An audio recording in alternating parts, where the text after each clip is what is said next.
হাতুড়ি সিং এর বিদায় করার ইস্যুটা, হাতুড়ি সিং এর বিদায় করার ইস্যুটা, তো ওনার সাথে এক ফোনে কথা বলছি, আরেক ফোনে ফেসবুকে নিউজ করছি। হাতুড়ি সিং এর বিদায় মানে একটু এম্বারেস ছিলাম যে মিডিয়া রিলিজ চলে গেছে, একজন ফুটবলের জার্নালিস্ট খবরটা জানে, আমরা জানি না। ফিল সিমন্স ঢাকায়, অবশ্যই আপনি যদি বলেন প্রি প্ল্যান পরিকল্পিত কোনো একটা ঘটনা, এটা হচ্ছে পরিকল্পিত ঘটনা।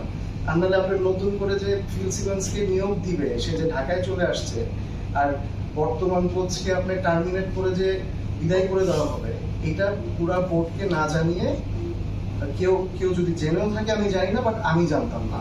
আমি মনে করি আমি অপারেশনসে যে পরিমাণে ইনভলভ ছিলাম, I have all the right to know any big decision as such. Finance department তখনও আমার না, 21শে জানুয়ারির আগে।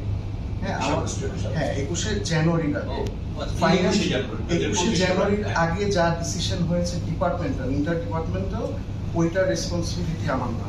কারণ যে ডিপার্টমেন্টের চেয়ারম্যান নেই, কনস্টিটিউশনালি ওই ডিপার্টমেন্টের চেয়ারম্যান অটোমেটিক্যালি প্রেসিডেন্ট।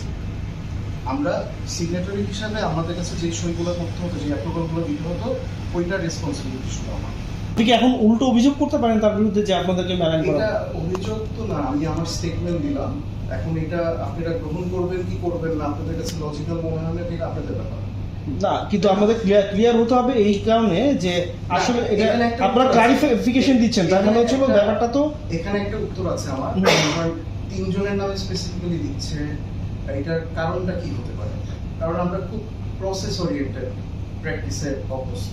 তিনজনই কর্পোরেট মানুষ, তিনজনই কর্পোরেট মানুষ, তো অনিয়মগুলো আমাদের চোখেই বেশি পড়বে।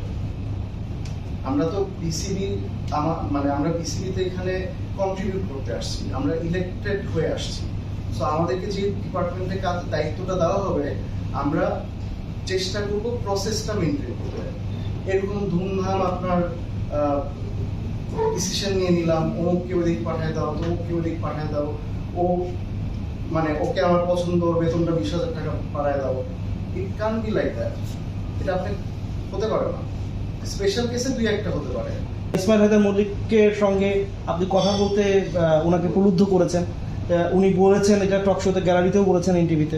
মানে আসলে ঘটনাটা কি, এটা কি আসলে কতটুকু বেরিয়ে যাচ্ছে? আচ্ছা, মানে আমিও তো অনেক কিছু গ্যারান্টি দিতে পারি। এখন আমি যদি এভিডেন্স না দিয়ে কথা বলি, আপনার একটা ব্যক্তির সাথে যদি আমার আমি কাজের ক্ষেত্রে যা যা হয়েছে ওটা বলছি, বাট এই ধরনের কি কোনো কমেন্ট করাটা ভালো দেখায় কিনা, মানে আমি এটা টোটালি ডিনাই করছি।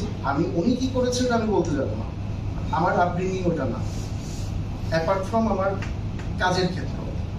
আর ওইটা যেটা বলছে এই আমলে, এটা সবচেয়ে একটা মানুষকে বিতর্কিত করার জন্য এটা ইজিয়েস্ট উপায়, যে আগের মানুষদের সাথে সম্পর্ক ছিল।